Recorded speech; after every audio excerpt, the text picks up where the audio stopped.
Yan. Yan. Hi guys. Ito po yung spinach sa Philippines. Pinas. Ba't ganun? Ba't matigas tong iba? Ayan oh, maluluto kaya to? O kailangan tanggalin dito? Tanggalin to.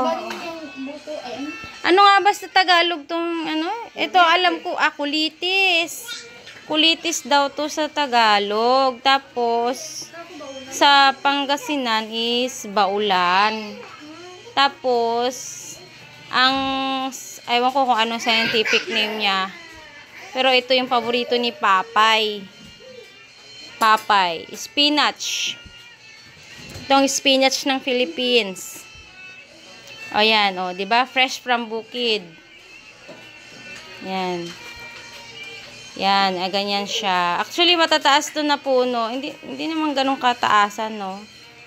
Pero, yung pinaka-tops lang niya kinukuha. Yan yun. Naku, napaka-healthy nito. Diyos ko, para siyang para na rin siyang katumbas ng kale. Kale daw, kale ng Japan. Parang almost the same din. Pero parang, ang magkaibahan lang niya is yung spinach ng Japan.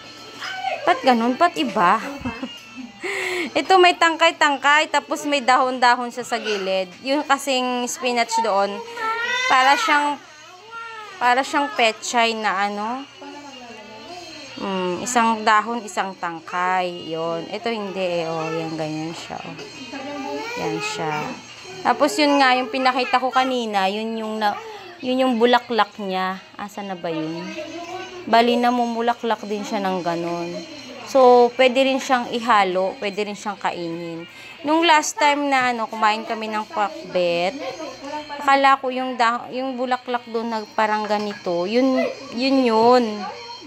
Parang ganito rin kasi siya. Pero ang tawag pala dito nun is baog. Okay? Just to clear up. Clarification. Tapos ito rin.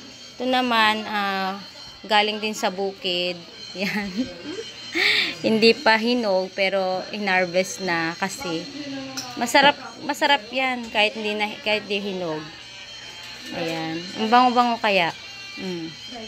Yung ampalaya, ayun, ano na ba? Ayun na. Tanggal na siya yung dahon. Ang bango.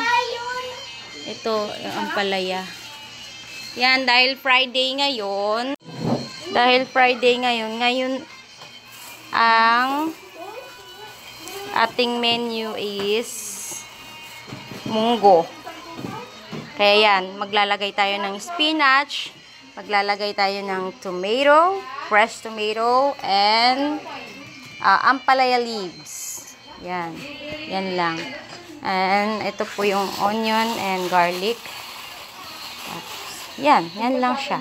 Kasi nilalaga na namin yung munggo. So, later on, ihuhulog na natin itong, or igigisa siguro, itong mga vegetables.